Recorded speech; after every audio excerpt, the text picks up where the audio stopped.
Welcome, everyone. Thank you for joining us for the Landlord Tenant Mediation Preventing Eviction and Homelessness panel. Today, you will hear about how mediation is a conflict prevention and resolution process that supports client self-determination and empowerment. Mediation can be part of a diversion strategy to prevent people from being evicted or becoming houseless. You'll walk away with a better understanding of what mediation is, what types of housing issues can be potentially resolved, and what landlord-tenant mediation programs are currently available to support coronavirus recovery. I'm Sharon, I'm the host today, and I'll pass it off to the panelists now. Thank you so much. Well, welcome. It's good to be able to share a little bit about our work with Mediation Centers. I'm Eric Paul. I'm the Executive Director at West Hawaii Mediation Center, and it's good to be able to share a little bit with you. And aloha. I'm very pleased to be here. My name is Julie Mitchell, and I'm the Executive Director with Kuikahi Mediation Center. We're located in Hilo, and we serve all of East Hawaii on the Big Island, or Hawaii Island. And we work collaboratively with Katie and Eric on different projects and programs. And Eric and I are lucky to have be the only county with 2 mediation centers operating on the same island. So we partner quite a bit. Aloha mai kako. It's wonderful that you are all with us here this morning. My name is Katie Ranney, and I am the Special Programs Coordinator with the Mediation Center of the Pacific. I hope that you'll learn a little bit more than you did and know a little bit more about the resource and the benefit of mediation, especially during these times. We're going to start off with a poll. For those of you who haven't done WebEx before, just to let you know that there is a chat section where we have some introductory sort of welcome things, and I have also put in the link to that poll. So if you click on it, you'll see the first page, and I'll be bringing up a screen so that we can see some of the answers. There's also a Q&A section, so if you do have a question at some point during this presentation, please type it into the Q&A box. We will be answering them at certain times throughout our presentation. So if you could go ahead and click on the link that's in the chat right now. Our first question is a real simple one. What do you hope to learn? What do you hope when you came to this presentation? And I will share my screen so that we can see your answers. And Katie, I'm not seeing yet that link in the chat box, just to let you know. Okay, it should be available to all the attendees, though.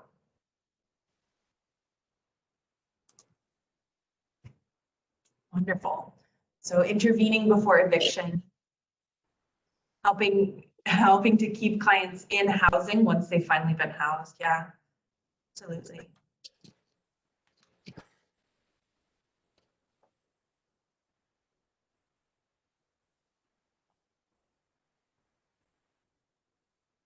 Hopefully you're able to get to the link. I know some people have. 29 people. If this is just echoing your hope for today, that's fine as well.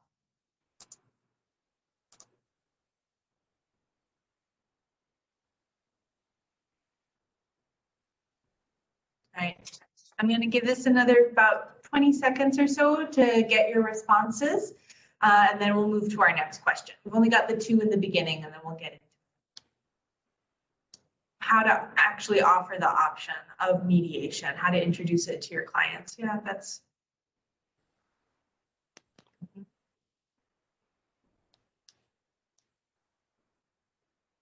Okay. Great. All right, so I'm going to move to the next question. You can stay on the same website. The next question should be popping up right now. So when you think of mediation, what have you heard about it? What is your conception of what mediation is? Is there a word, a phrase? You can also answer multiple times in this one. So type in as many things as you can think of when you think of mediation, because we want to see sort of what your baseline understanding is of it. So we're not just repeating information that you've heard before. So it's the same link. It should have a new question up on it right now.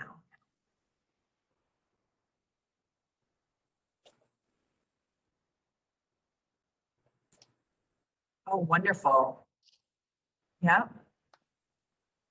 Finding a middle ground, getting understanding on both sides, collaboration, coming to agreements and building mutual trust. Wonderful.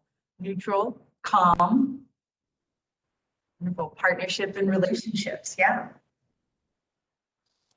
Collaboration, compromise. That understanding a couple of times. This is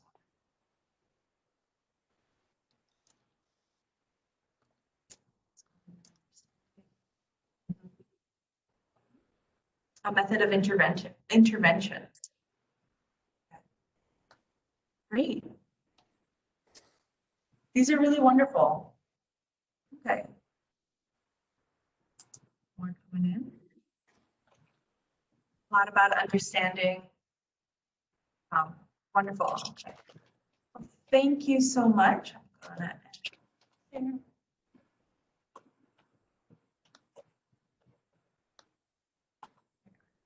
Fantastic. Okay, so you have a good conception of mediation as a place to build mutual understanding. It is a process that is, helping to manage emotions so that there can be a resolution, that people can come to an agreement, and that the mediation centers are here to help build that relationship and build trust and strength within them. So that's great. Yeah. So mediation, it is a confidential process. It is separate from any sort of court process, and it's meant to really empower the people in the dispute to resolve their disagreement, to resolve their dispute in a way that is helping to take emotions into consideration and help them to move forward. It's a very forward-thinking process.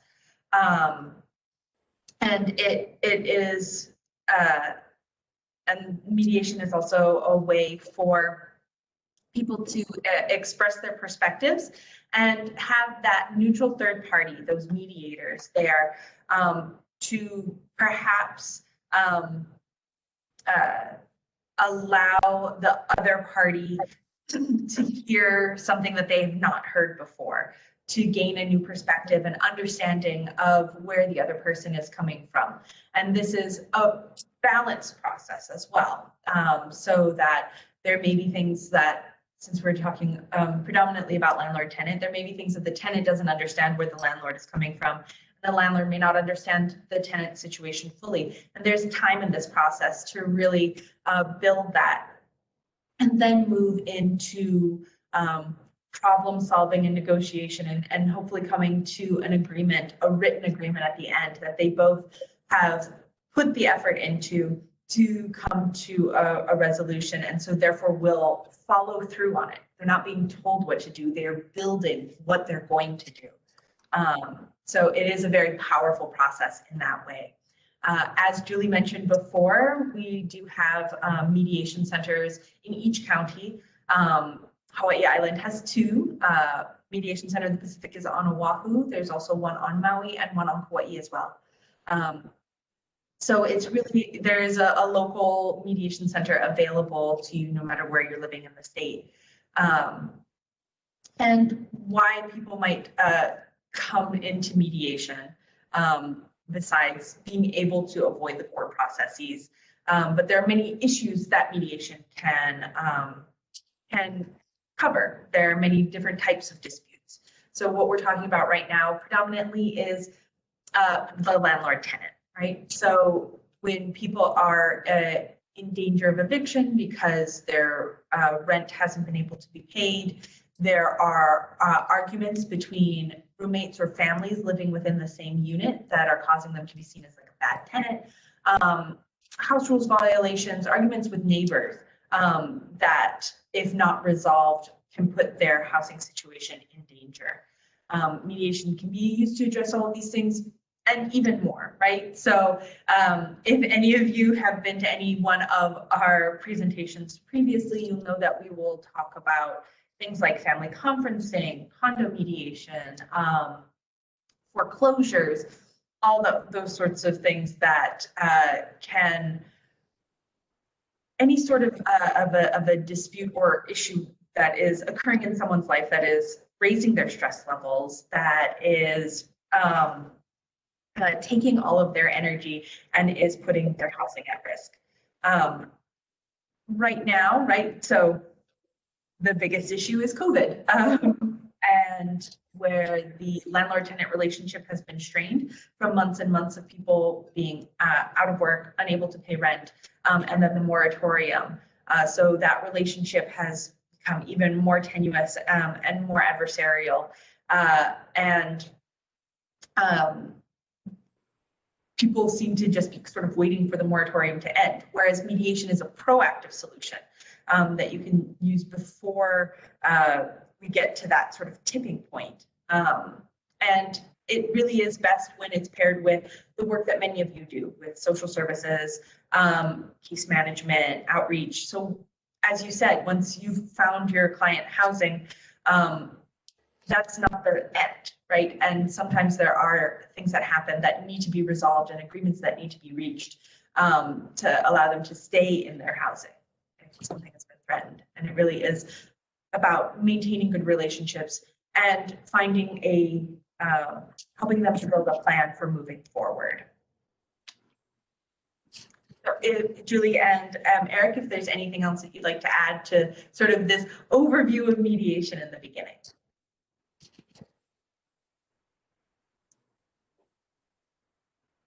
Our silence means no, I believe. All right. Great. Okay, so we want to share some examples of how mediation helps with housing issues throughout this presentation. So to start out with you, I'm going to tell you 2 examples of that. Number one, we on Hawaii County with Eric's Mediation Center, West Hawaii Mediation Center, and our Mediation Center, Kuikahi Mediation Center, we had a foreclosure mediation pilot project that went for 4 years. It's no longer current. And I want to share this example because we still all can handle foreclosure mediations. So a young couple with 3 small children lost the husband's parents to a car accident. Unable to sell the parents' house, they sold their own house and they moved in. After just a month, the husband was laid off.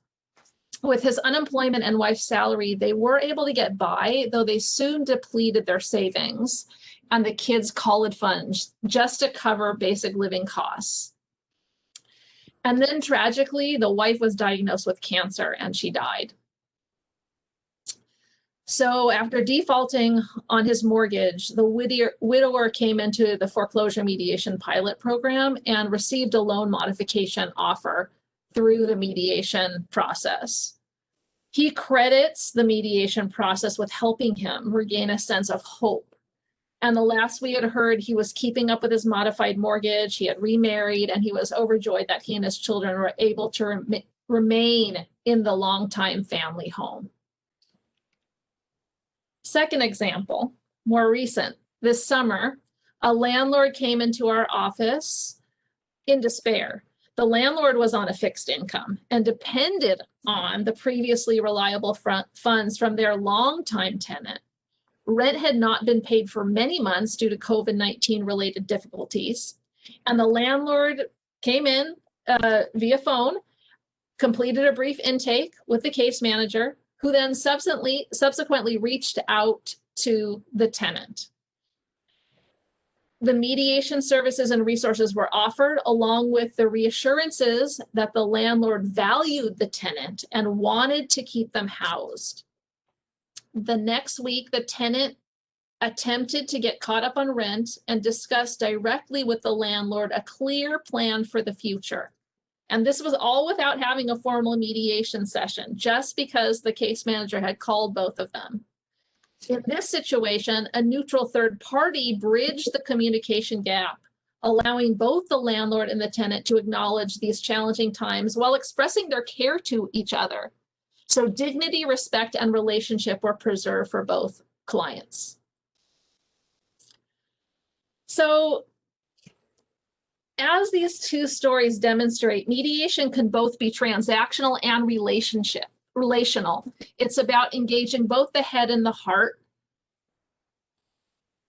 In court, the judge decides. In mediation, the participants decide.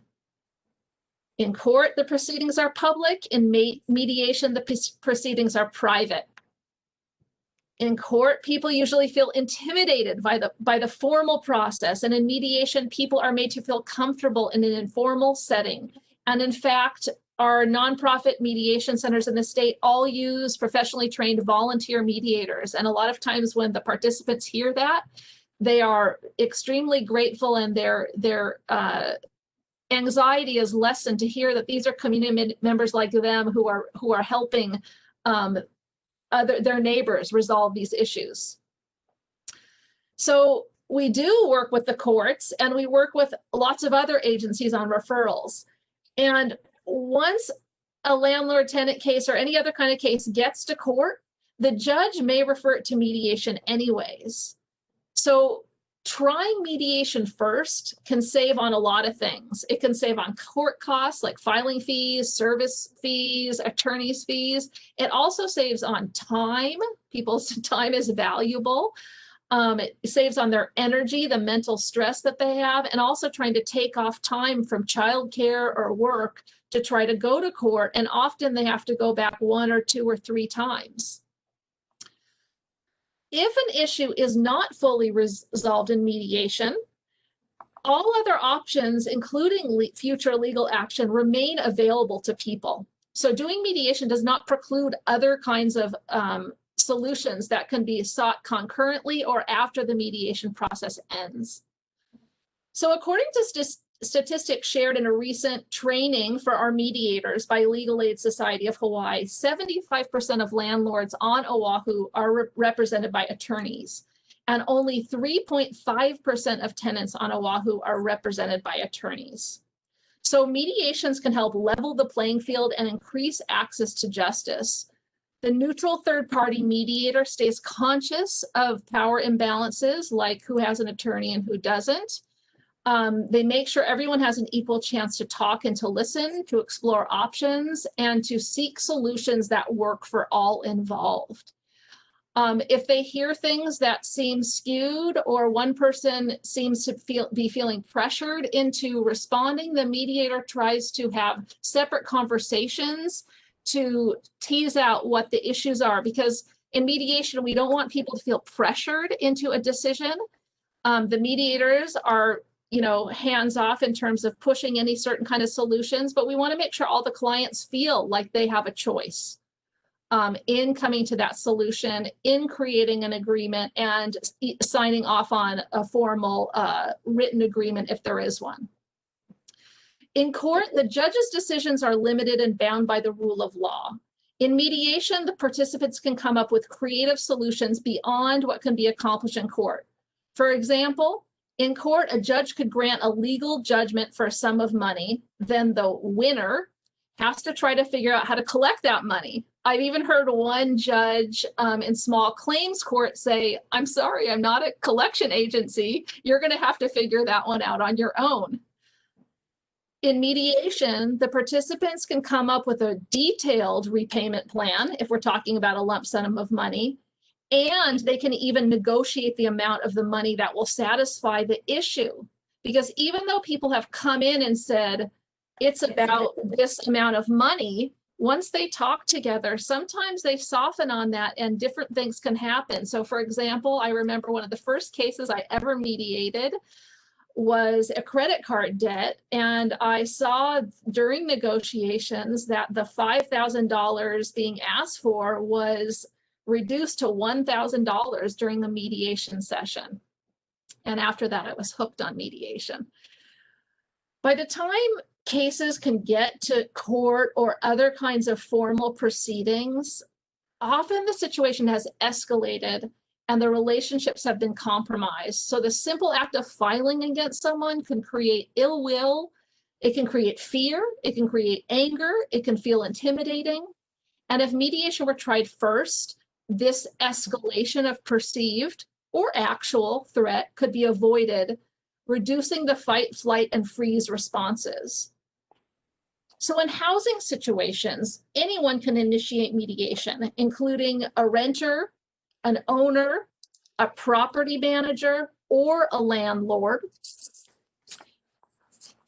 Then the case manager reaches out to the other involved parties to invite them to participate. So basically, they don't have to agree ahead of time. So one person can ask for it, and then our staff basically cold calls the other person. Usually they know there's a problem, but it enables them to say yes often to the case manager because of how they're describing the process and how they're explaining what will work.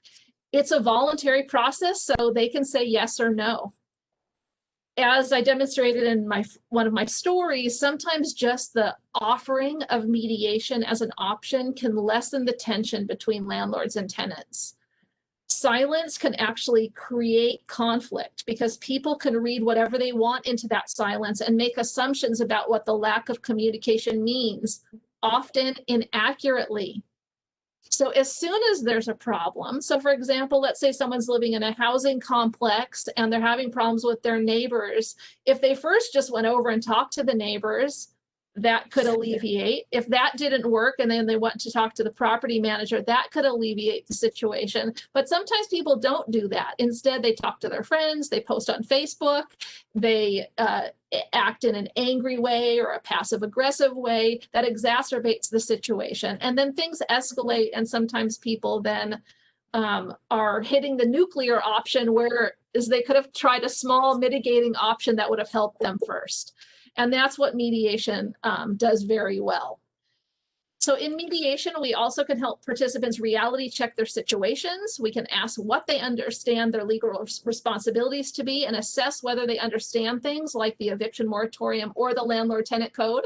And if needed, we can ask them to do a little online research while they're in the waiting room and we are talking with the other person in private session.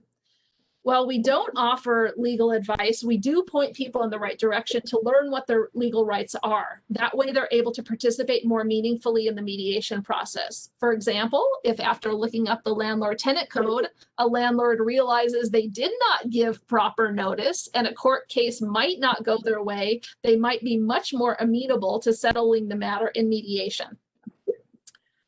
Encouraging frank and productive dialogue is critical now more than ever. Landlords may not be able to afford losing good tenants, especially given that vacancies may be difficult to fill with so many local businesses and residents in dire financial circumstances. And tenants certainly cannot afford to owe thousands of dollars in back rent only to be faced 6, 9, or 12 months later with eviction proceedings, awards for damages, garnishments of wages, and ruined credit ratings.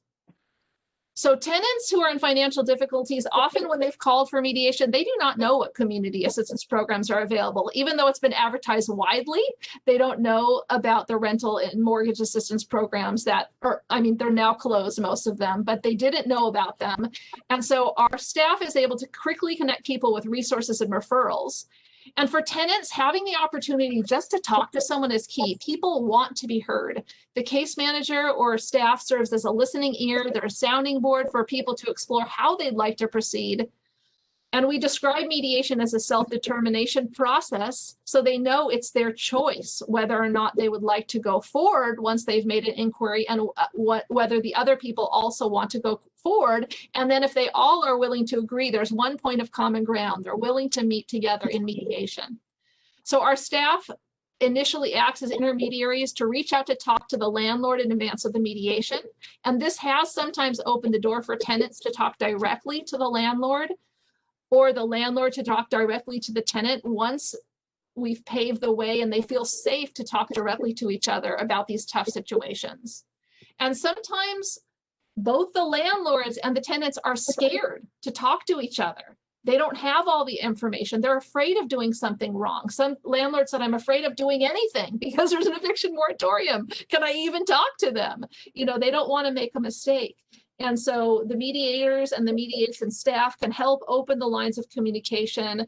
And sometimes our staff has conciliated cases themselves simply by doing that conversation. And other times we send it to a more formal mediation where we have a pair of our volunteer mediators helping people. And landlords also don't have access to the resources available to them right now. And the case manager is able to share information with them. We are able to connect landlords with the legal information they need, such as the legal aid website, which has a whole housing section on there right now, specifically related to COVID.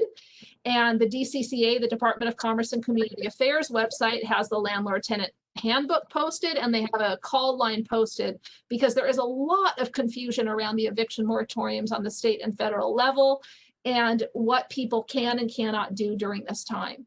And as time goes on and the eviction moratoriums are extended further and further out, landlords have become more interested in discussing alternative payment arrangements. This contrasts with earlier in the spring when some landlords were still waiting it out. Now more landlords are looking to talk with tenants about payment plans or other options. Since unemployment payments and rental assistance programs have made full or partial rental payments possible, and this can go a long way toward making the landlord want to continue negotiating options in the future. Silence is the worst. If there's some conversation, some movement, some efforts, that just goes a long way to showing the property manager and the landlords that the tenants are willing to work with them. So to wrap it up here, people in conflict are often seeing each other in the problem. They go head to head like this. And mediation helps people focus on the issues so that they can look forward together and see that they have a joint problem to solve.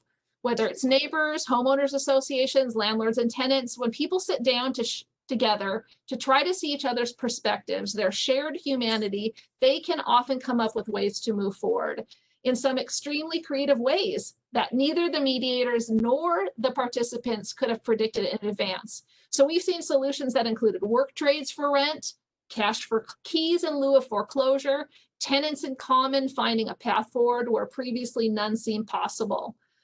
Mediation as a preventative measure can be employed widely by low-income housing managers, by social service agencies, by landlords and property owners and others. With advanced arrangements, tenants can bring their own case managers or social workers or support persons that will help them during their mediation. We would love if people pledge to try mediation first before taking stronger action and legal action around housing issues. Trying to address the issues at the lowest level and at the earliest possible moment is the goal in conflict prevention and resolution. And so these are some of the ways that mediation can be employed as one diversion strategy to prevent people from being evicted and houseless. Katie, time to you. Great. So I think we've got a couple of questions, so I'd like to address those. So one of the first questions was, are landlords included as part of the plans too, so that they will understand different situations that may occur with families living in their properties? So Eric, did you want to take this one, or? Yeah, I mean, the short answer to that is yes, landlords are included too. Mediation is a process in which we bring all parties that are a part of that discussion that need to be present, and to bring them together to facilitate a conversation and for them to have a say, a voice in what the outcome will be. Okay, that's great. Yeah.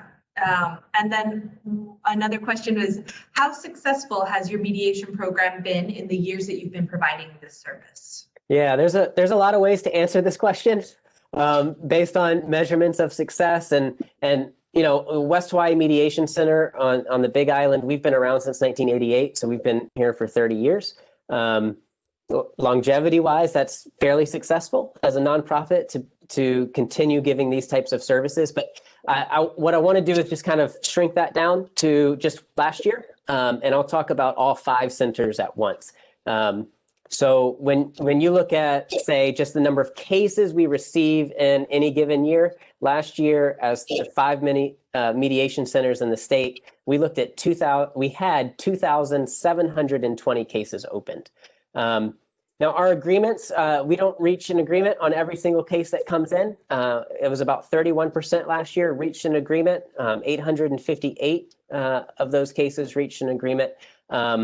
What I would say, though, is that another way to measure success is the satisfaction of the clients who are part of the mediation process. For many that come into a mediation, they've been in a conflict so long that they just haven't been able to talk to the other party. Landlords and tenants who have been avoiding each other are now given space to voice their concerns. And what we have found is that many who go through that process find that incredibly satisfying, that it kickstarts further conversations and the relationship down the road. So what we have is a 90% of those who participate in mediation say that they are somewhat or very satisfied with the process.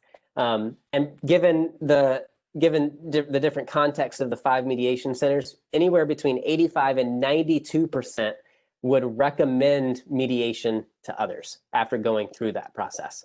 And then another way to look at success is just the kind of financial impact that it gives to the community. So for every dollar invested in mediation centers, $8.03 immediately goes back into the community in long-term benefits. So over a year long, the net long-term financial impacts of our services is $9.9 million. For housing alone, that's $3.4 million for long-term benefits. Absolutely. There are so I really just want to emphasize that there are many different metrics for success here. And oftentimes we will hear back. So once we've sent feedback surveys out to participants in there, that even the ones who don't come to an agreement have built a platform on which to continue discussion. And as Julie said, conflict prevention is a real key goal here, and starting the conversation early in a way that's modeling good communication behaviors, that it's not an argument, this is a discussion about the issue, leads to that satisfaction and a continued relationship going forward. So also, we include in our statistics the mediations that are performed on site at district court, which are highly abbreviated and already in that escalated state that Julia was talking about when somebody's filed and has gone through it. So that affects the statistics there as well. We have one more question. Can I just share one other thing? So with what Eric said about the 30% number, that has to be realized that there's a lot of cases that come to us that don't end up all the way to a mediation. So of the cases that are ending up all the way in a mediation, we have between a 50 to 60% agreement rate for those. So I wanted to add that into, because people often want to know that and they think that's success, but it is one measure of success, but people usually ask that. So I thought I would just throw that in there too. Yeah, no, that's absolutely true, right? So getting to the mediation stage, there's actually a whole process beforehand that Julie was mentioning. So we've got one more question and then we'll continue on with the rest of the presentation. So someone asked each of our opinions on a potential law that would basically outlaw the possibility of eviction and require the state to provide housing to reduce homelessness in that way, since there's no possibility for eviction in that sense.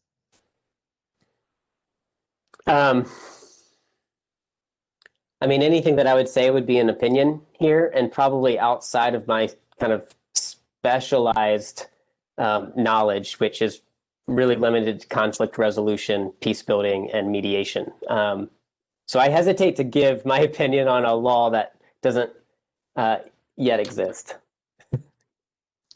I think at least within our context and within the context here, I think the idea of mediation first, that people would come together with this neutral party who is there simply to help facilitate the discussion and help them to help these parties to create their own solution. I think that's kind of where my emphasis would be, that rather than both landlords and tenants thinking either we deal it out right now or we go to court, and like that's the only solutions that people have in their minds. I'd like to break away from that mindset and really have mediation be not a last resort, but a tool. You know, when your sink is broken, you call a plumber if you can't fix it yourself, right? And you may try to fix it yourself and suddenly it's worse. So you really do need the plumber there. It's not a last resort. It's another tool, another resource that can really help to resolve these sorts of disagreements. And I guess, oh, I'm sorry, Katie, were you Go finished? right ahead. So what we should say too is at our mediation centers, we are not acting as attorneys or providing legal advice. We give referrals to that. Even if some of our staff members or our mediators do happen to be trained in the law, have JDs or practicing attorneys, they are not using that while they are acting as mediators. There's different styles of mediation, and there's evaluative mediation, whereas people give a legal opinion or advice. There are those available on all the islands. Our mediation centers do a facilitative style of mediation where we are not giving our opinions or counseling or giving people advice. We are helping curate a process that helps them to find out where they need to go to seek the information that will help them move forward. And so I agree with Eric and Katie. I would not want to give an opinion on something that's a little bit outside of our purview. And all of our centers have been around for a really long time and have been helping the community in this way, both in conjunction with a contract with the judiciary and in conjunction with many community organizations that we make cross referrals with. And anyone can walk in off the street. They don't need any kind of referral as well. Yeah. All right. We had one question kind of come in under the wire, and it's asking about who would pay for mediation. Yeah, there's kind of two answers to this. For landlord-tenant cases that are referred through the court system, that's a part of our contract with the judiciary. For those that call in, we get 50% referrals from the courts, at least I'll speak from West Hawaii, 50% referrals from the courts, 50% from just neighbors that are in dispute. For those that call in that are not a part of that contract, we do a sliding scale fee based on income. So it's based on how much you make, that's what the fee will be. We don't turn anyone away if they cannot afford mediation. Yeah, and for the Mediation Center of the Pacific, and I think for some of the other centers as well, we do have a COVID-specific program at the moment right now, wherein if the tenant is affected by the COVID crisis, then the fee is waived for both the landlord and the tenant. In normal circumstances, yes, we do have a sliding fee scale. So. Yeah, and that's a great segue, because I'm going to talk a little bit about mediation within the last, since March, in the midst of a pandemic. So for, when the shutdown orders went into effect, I guess it was mid-March, we knew a few things pretty immediately. One was that COVID-19 would negatively impact thousands of workers in the Aloha State. The second was that jobs lost always puts a strain on housing. Economic downturns results in an increase in evictions, an increase in homelessness, separation, divorce, mental health diagnoses, suicidal tendencies, domestic violence, child abuse, and elder abuse. All of these in the midst of an economic downturn spike. We live in a state in which 40% of the state are renters, while 60% of those renters are cost burdened, spending more than at least 33% of their income on housing. The third thing that we knew was that the strength of our communities are in the relationships we build. So partnerships would be really important in this moment. And then the fourth was that mediation would play a prominent, though often unseen, role in hosting conversations between landlords and tenants. So just kind of as a context, Hawaii's rental market relies really heavily on single family homes. You'll notice that in the way in which we talk about mediation, we are talking about mediation helping both landlords and tenants.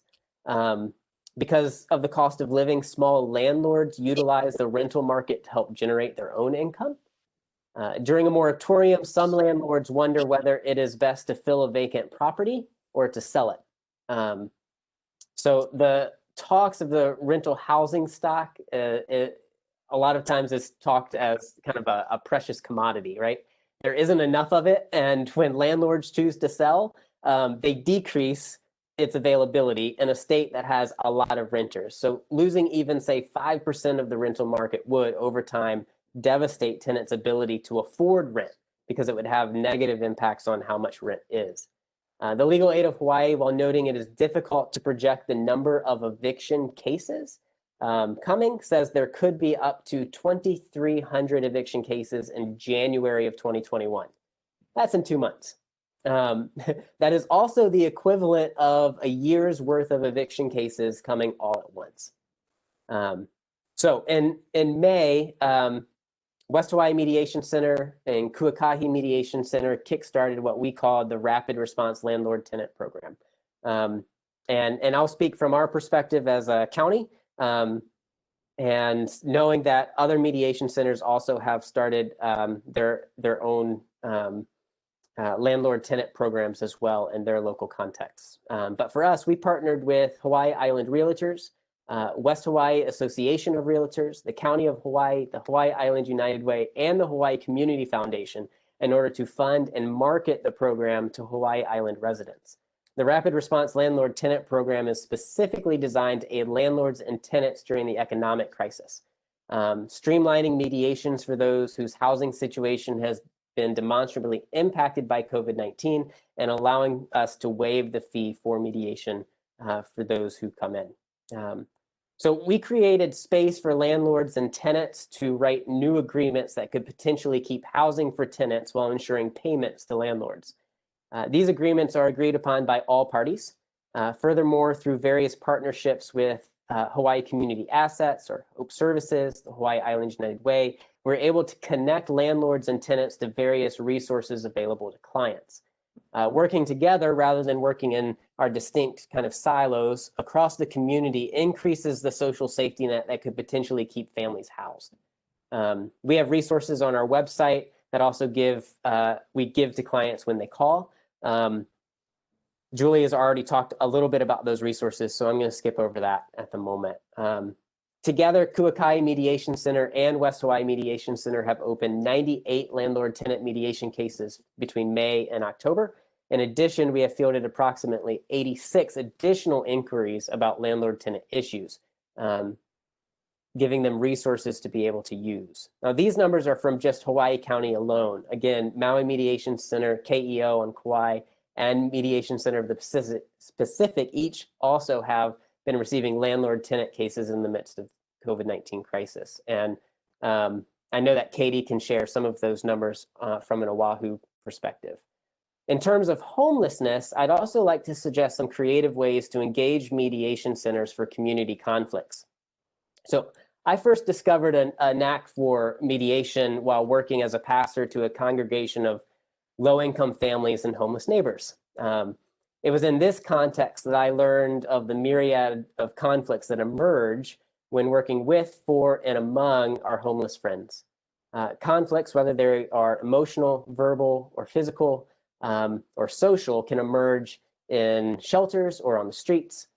Conflicts can emerge between homeless neighbors and social workers and advocates. Conflict always emerges over the presence of our homeless neighbors in the midst of local business districts. Mediation centers in Hawaii can play a role in some of these conflicts. First, we offer educational opportunities and basic mediation training.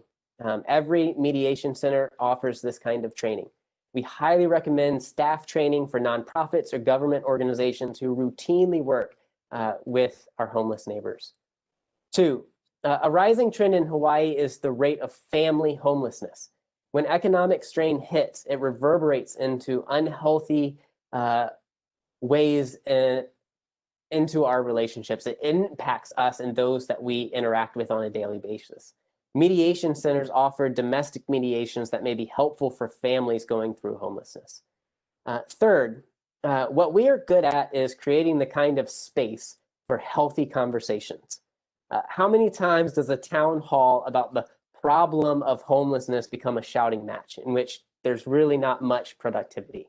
How many times do we gather to talk about homelessness without giving space and voice to our homeless neighbors for them to share their needs, their thoughts, their hopes? Mediation centers can act as local facilitators to organize these types of healthy dialogues. And then that's where I'll just stop that and give it back over to Katie. Sure. Thank you. That is, Oahu has been doing many similar things to Hawaii Island Mediation Centers. So we have partnered with Oahu's AUW, Legal Aid Society, Catholic Charities, Family Promise, who are talking about family mediation as well as several other, the Salvation Army. We have many different resources, and we have been getting in specifically landlord tenant cases, around about 100 at this point. And as the moratorium end is looming, and people are seeing that flood of cases will be going into the small claims court for eviction, which the courts will not be able to handle in any sort of timely way. People are finding that mediation is looking better and better. It was a really good choice. It was the best choice in the first place, but now they're realizing it a little bit more.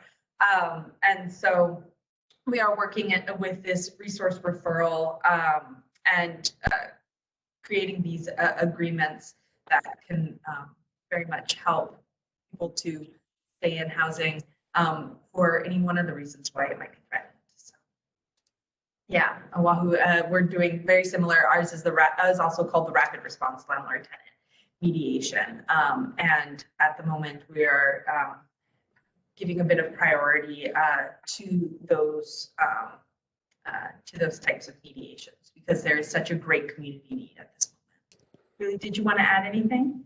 I have a couple more stories to share. Before I do that, I guess I will just say that, you know, our community partners are really thinking about what's going to happen when the eviction moratoriums are end. The courts are thinking about this. We've had collaborative meetings that have included the judges, legal aid, the mediation centers, the bar association, the homeless service providers, the credit counseling. We're trying to envision a wraparound way that we could assist folks when the eviction moratoriums lift.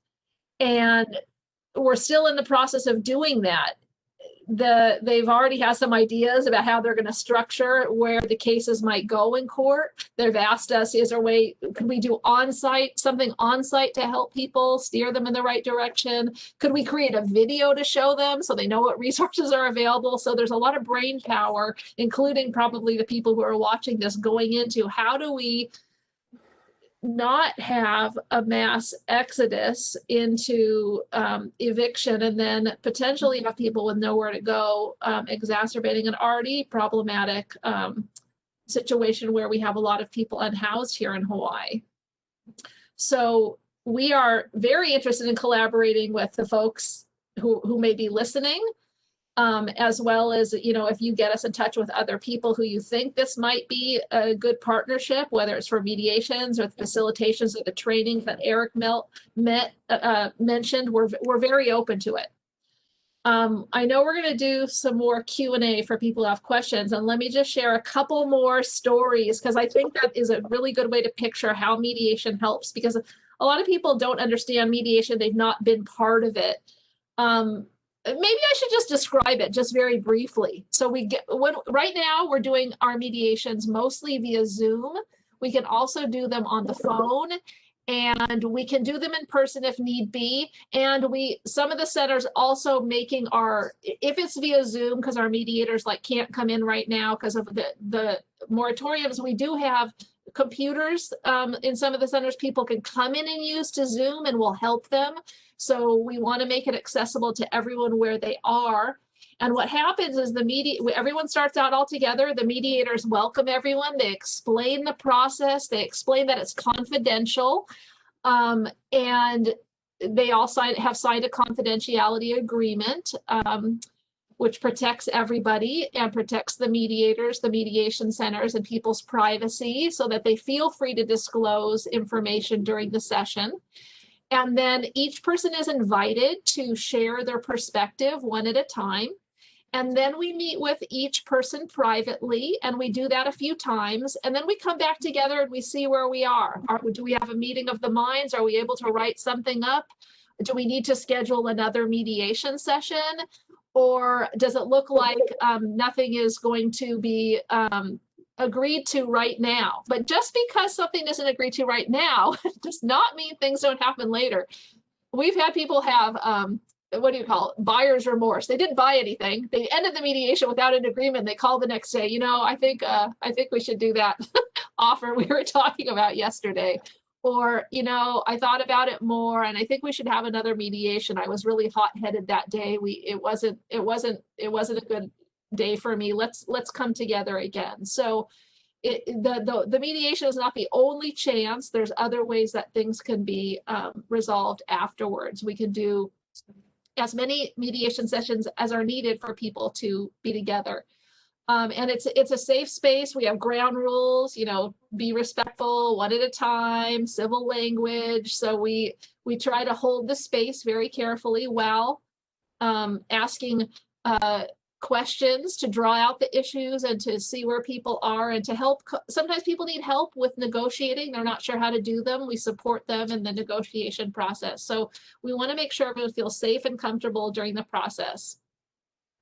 I'll give a couple more examples and then we'll do a final Q&A. So if you have any, you can start typing those into the Q&A box for us. Okay, so first a story.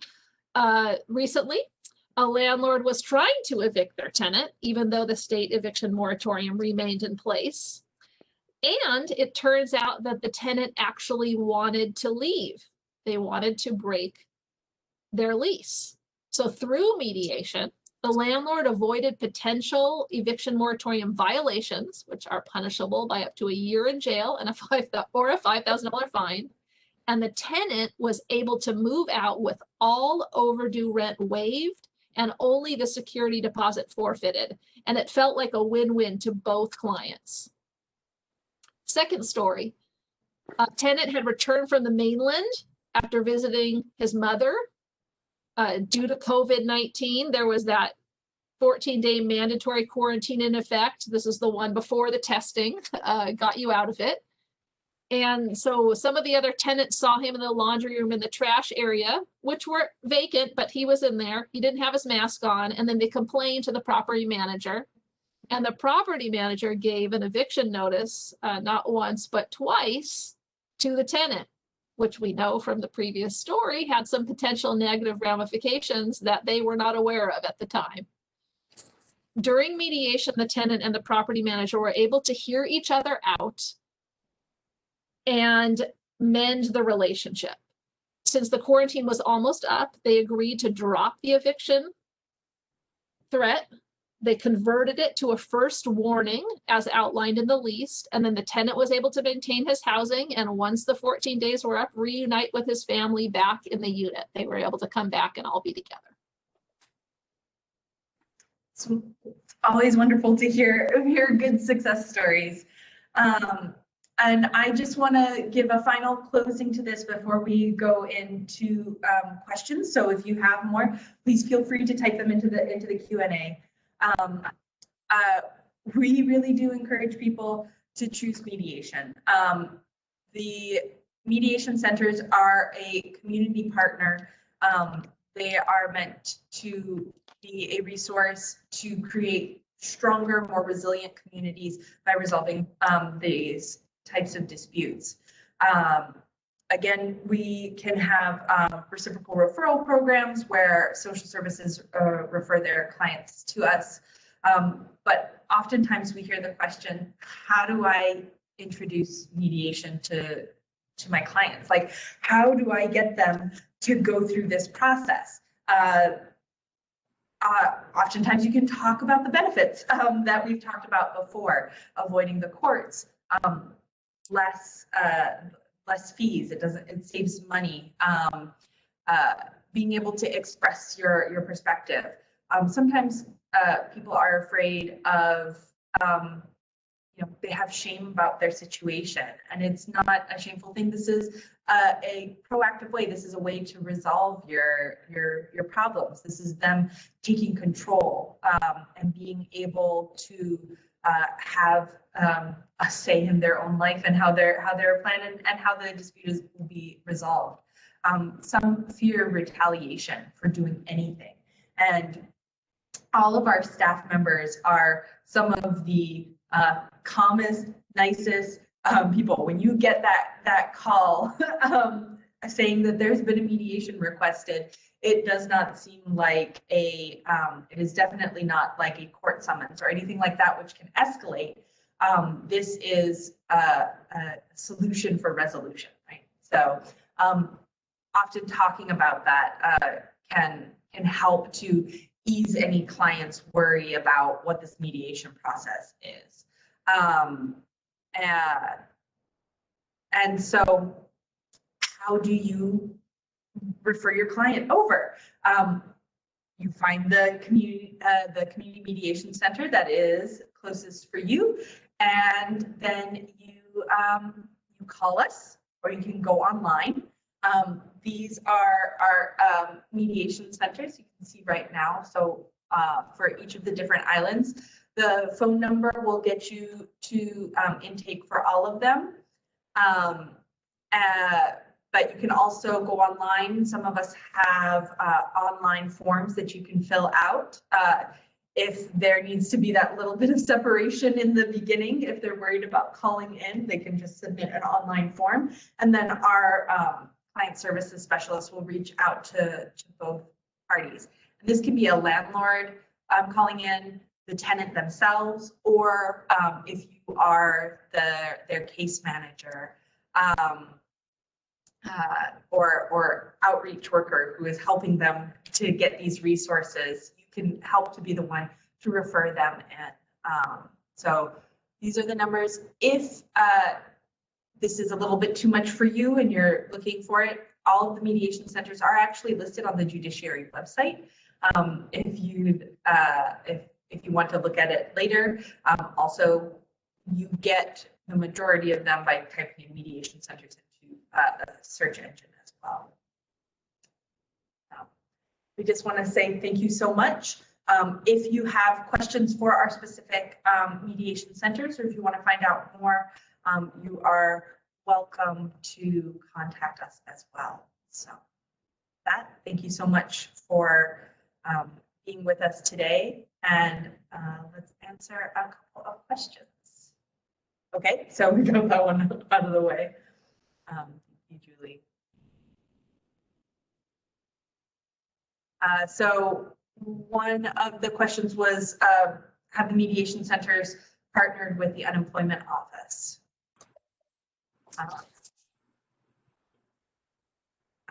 Is that going to me, Katie? Yes, it's going to.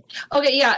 For the most part, that has not been somewhere that we have mediated. I don't know about the two. I see shaking heads over there. Yeah, that's not a normal area where we mediate. We mediate all sorts of issues: pets, auto accidents, homeowners associations, family issues, restraining orders, all kind of domestic issues from family court.